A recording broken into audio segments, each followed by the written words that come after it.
بیا د جنگ مرکز ګرځي. نو موږ چې راغږ کوو چې قامه بیدار شئ، امن غواړو. دا د امن خبره نه ده، د میر افتخار صاحب خبره ویل دا رسې ساده مه ګڼئ چې څومره پې ته پوهېږي ستا نه پې دښمن ډېر پوهېږي. دا بدامني هسې ساده قصه نه ده چې ماموندو کې مړی وکړو، سلارزو کې وشو، په کورمه کې ډز وشو، په وزیرستان کې د دې شاته ډېر پاخه پوهه فلسفیان او پوهان ناست دي. په دې پوهېږي چې خلک څنګه ویروي، خلک څنګه چې کوم دی د وطن نه په کډه کې لاړ شي.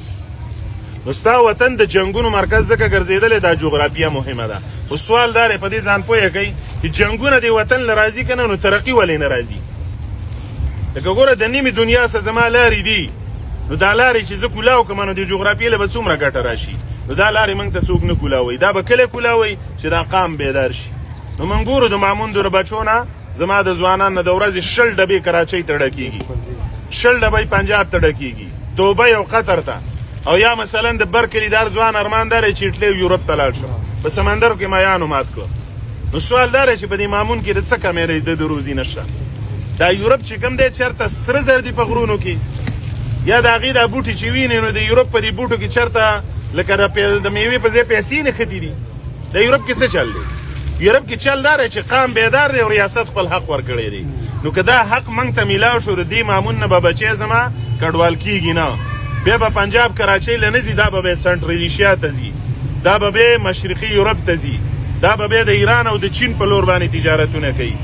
درېیمه مهمه خبره دا ده چې کومه سعید په سوال کې وکړله چې ریاست دا ولې هر څه کوي زموږ سره. نو دا سوال موږ هم کوو چې موږ د پاکستان آیین هم منلی، دا جبونه نه دي، دا یو په جب کې شناختي کارت شته که نه شته؟ دا شناختي کارت هسې ساده کاغذ نه دی، ساده کارت نه دی. که تش کارت شي که نه، نو حیات روغانۍ بابا وایي دې نه به لکه ښایسته په 200 روپیو کیسه خانه کې جوړ کړم. دا تش کاغذ نه دی، دا د آییني معاهدې سند دی زموږ سره سند. همدا کارت تاسو لاهور ته ځئ د پنجابي ژبو ګوره همدا کارت به وي. څه بل څه قدیزه مې پرې نه دی جوړ کړی جناح صاحبو، د بل چا دغه نه همدا شناختي کارت دی. همدا شناختي کارت په فیصل آباد کې هم دی، دا شناختي کارت په شیخ پورا کې هم دی. او په پنجاب کې امن دی، پنجاب کې خوشحالي ده، کارخانه ده، کاروبار دی او روزګار دی. او زما په خاوره کې نشته. چې نشته دی نو زمونږ به فکر دا دی، قامي غږ هم دا دی چې د زما خاورې له بیا ترقي نه را صرف د جنګونو دپاره دي پرېښې ده. که نه و همدا پوځونه، همدا ادارې، همدا پولیس، همدا ایبسي او رینجر دا په پنجاب کې ناستي که نه دي؟ نو همدې ادارو چې پنجاب کې امن راوستې، دا اداره دلته ولې ناکام ده؟ لکه څه چل دی؟ خو معنه دا ده چې موږ پښتنو له دا یو خبره یاد ساتئ چې موږ پښتنو له به خپل اصلاح پکار. زه اکثر په دې جنازو کې ویم قاتل هم پښتون دی او مقتل هم پښتون دی. موږ دې پښتنو له دا وجود څنډل پکار دی. لږه ما په دې غونډه کې مو څه نه ویله چې وروره زه نه پوځي یم او نه زه وسلوال یم. وژل کېږي څوک؟ ما او تا وژل کېږو که نه؟ ګیرول کېږو څوک؟ ما او تا.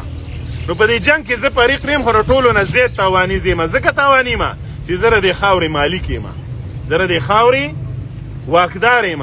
نو ګورې کوشش روان دی، پنجاب کراچۍ به دا د 40 کاله پس به پکې ګرمۍ د لاسه ژوند نه کېږي. داسې تودوخه او ګرمي را روانه ده، ژوند به صرف دلته تېرېږي. دا موږ ناست دي که نه؟ په پنجاب کې باید څوک داسې کېنني. نو زموږ ستاسو خاوره خلکو ته پکار ده، پښتانهو ته نه دي پکار. دا وطن رانه خلک خالي کول غواړي. کومراټ چې کوم دی دا روان دی، لیزونه روان دي. دا ټک نه ښکته خلک کومراټ کې لیزونه کوي. بله ماله د مومندو کسان راله، ویل د مومندو غرونه چې کوم دی د لاهور او د فیصل آباد خلکو لیز کړله. د باجوړ قصه هم داسې روانه ده. نو چې تا د غره لیز ورکو، د وطن لیز دې ورکو، نو مطلب څه شو؟ دا خاوره هم دنه بې لاړه. نو چې خاوره رانه بیا به موږ کډې د دې وطن نه وړو. نو قام بیدارول غواړي که غواړو دا چې ریاست صحیح ځای له راشي. د ریاست نه بغاوت شته دی، نه جګړه شته دی. موږ پښتانه د دې سپینې جنډې څه ولې؟ دا سپین توغ ولې رلو؟ دا سپین توغ د زرګونو کلونه زموږ د امن نښه ده چې کله به په مورچل کې ډز وکړه نه، او د سپین توغ سبق مشر ورلی څه به یې ډز ودرولو. دا سپین توغ هم دې له راخیستی دی چې ریاسته چې د چا سره جګړه ده، چې څنګه ختمې دا ستا کار دی. نو ماله په دې خاوره امن را، روزګار را، خوشحالي را، د ژوند اسانۍ را، د افغانستان سمې لارې کولاو که چې نی کولاوې نو څه به کوو؟ لکه ریاست هم ګامونه نه الي، سنجیده کېږي نه. امریکا هم زما دشمنه ده، چین هم دلته خیر نه راوړي. نو بیا به څه کوو؟ نو بیا به دا قام بیدارو. د دې قام بیدارۍ ضروري دی او د قام جرګه به بیا کوو.